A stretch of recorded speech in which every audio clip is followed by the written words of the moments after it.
Thank you very much, Mr. Chairman. I really like to get a conversation going between Mr. Rinaldi and Mr.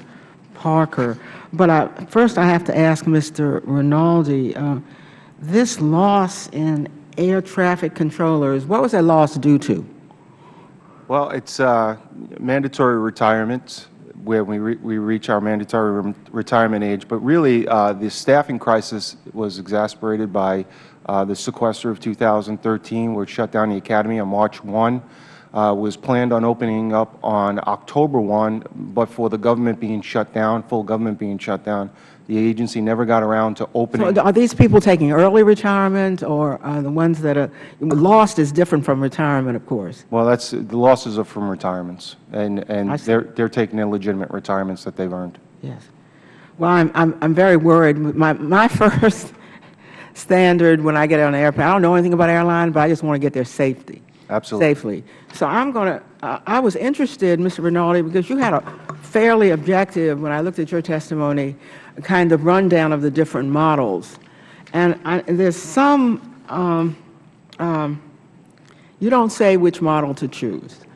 And so that's why I find it fairly objective. And since you represent the controllers, Mr. Parker is an airline executive, and there's some meeting of the minds, not entirely, but Mr. Parker says a nonprofit type governance. And by the way, I don't fault any of you for throwing up your hands and saying, let anybody run it except the government. Anybody who will do something other than these annual appropriations or no appropriations. Shame on the government. So if I were you, I'd be saying, let's get rid of you and get stable funding and somebody who will run an airline or help us run an airline correctly. But I noticed that Mr. Rinaldi looked at several types of providers, and he noted that the Germans have taken over their structure with some beneficial results, that in the UK they've had to, they don't have a single provider anymore because they had to put one of the airports up for bid, I guess because the other one couldn't take it on. So I looked at the New Canada model because that's the nearest to a not-for-profit model. And what really interested me was that you pointed out, again, you don't take a position, about the difficulty in just looking at other models, and that's what I always do. Let's see how it worked there, and then maybe we can superimpose it here. Also run with user fees. You say, Mr.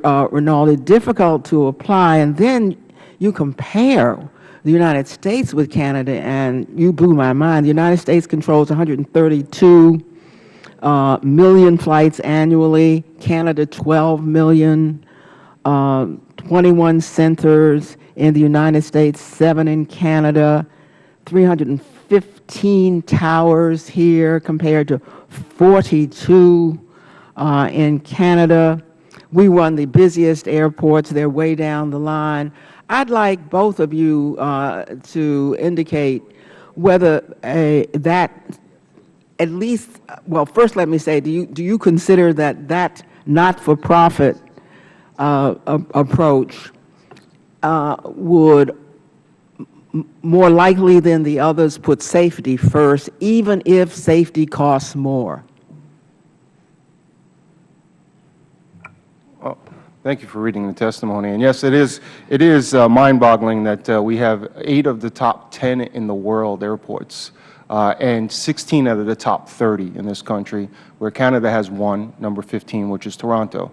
But that said, I think the Canadian model is intriguing, and it's very interesting. When I love their collaboration that they have from the glass up, is what we would talk about as a controller, where the controllers and the engineers are working together, developing requirements of what equipment would actually help them enhance the safety and efficiency of their system. They're actually doing next-gen from the glass out, as opposed to the FAA pushing it down.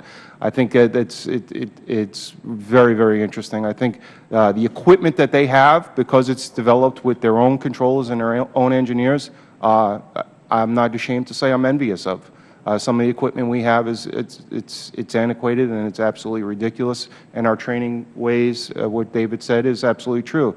I recently saw them at a ATM Congress where they walk around with an iPad where the controllers are getting their mandatory briefings via iPad. We're still reading paper and, checking each other, months and months that make sure that we're certified to get on position. So there are a lot of things in Canada I find intriguing, but my biggest concern, is it scalable?